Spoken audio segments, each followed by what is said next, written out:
Vamos lá, vamos mergulhar numa das narrativas mais impactantes da história. A gente vai analisar a jornada de Jesus Cristo, do nascimento até o momento da cruz, para tentar entender esse amor que, de acordo com a fé cristã, transformou o mundo. Olha, para a gente entender a dimensão do que aconteceu, a gente precisa voltar um pouquinho. Antes da chegada de Cristo, a narrativa da Bíblia descreve um tempo de muita expectativa. Sabe, havia uma preparação, uma sensação de que algo muito grande estava prestes a acontecer. E essa espera toda foi marcada por um silêncio bem profundo. Um período em que a comunicação direta de Deus por meio de novos profetas simplesmente parou. Foi um tempo de espera que durou séculos. 400 anos. Pensa só, por 4 séculos, segundo a tradição, não teve uma nova palavra profética registrada. Imagina o clima.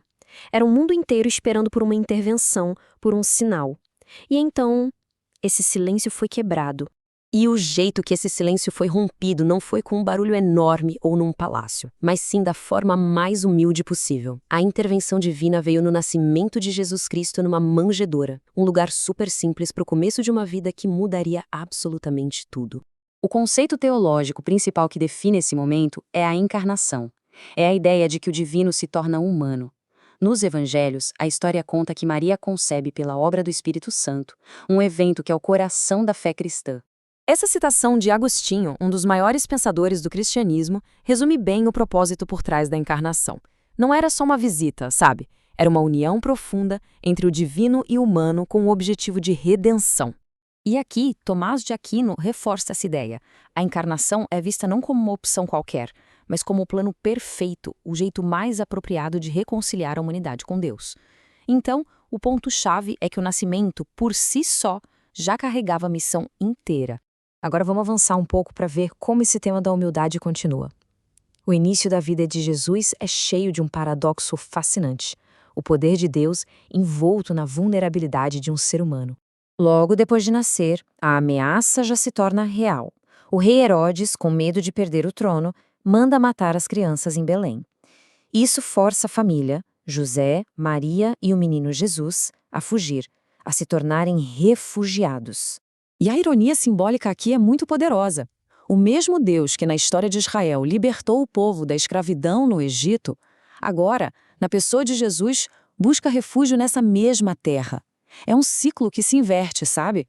Destacando essa humildade e a identificação com a condição humana. O teólogo N.T. Wright explica bem esse simbolismo. Ele diz que a vida de Jesus não é um evento isolado. Ela meio que recapitula e redime a história do povo de Deus, criando um novo começo a partir da própria jornada dele. Anos mais tarde, a gente tem um outro vislumbre dessa natureza fora do comum.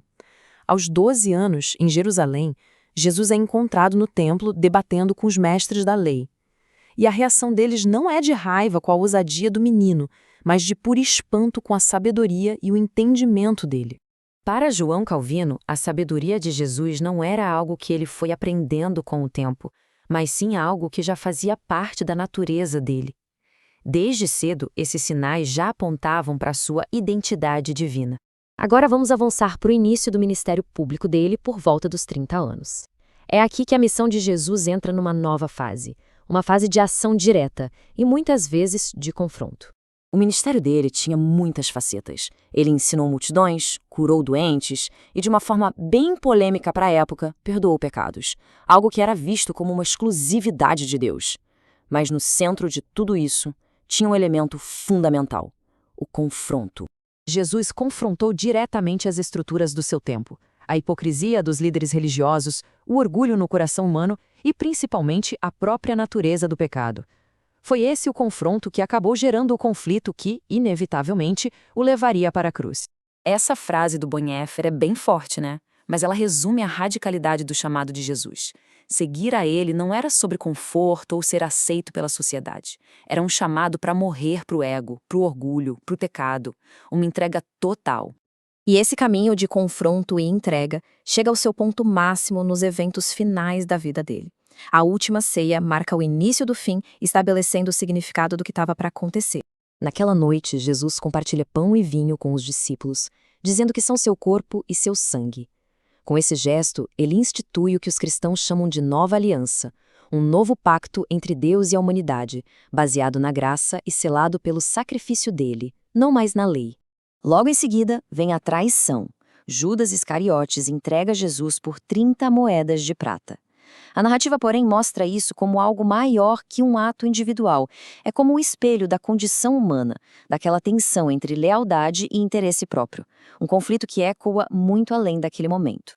E, finalmente, a cruz. Segundo a teologia cristã, isso não é só um martírio, é um ato de substituição onde Jesus assume o lugar da humanidade.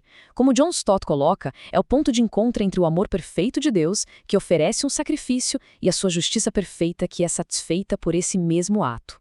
A morte na cruz não é o fim da história. De acordo com a fé cristã, ela é o começo de algo novo, um convite que se desenrola e continua ecoando através dos séculos. Conforme as Escrituras, o caminho para se apropriar do benefício desse sacrifício envolve 3 elementos essenciais: um arrependimento genuíno, a fé na pessoa e na obra de Cristo e a consequência natural disso, que é uma vida transformada. E essa citação do C.S. Lewis é fundamental para entender a questão. A mensagem não é de uma simples melhora moral, é sobre uma transformação radical, sobre passar de uma condição de morte espiritual para a vida. No fim das contas, a jornada de Jesus, da manjedoura à cruz, não é apresentada só como um registro histórico, mas como um ato redentor com consequências eternas. A narrativa, portanto, não termina no passado. Ela fica em aberto, transformando um evento da história numa questão que atravessa o tempo sobre o significado do sacrifício, do amor e da redenção.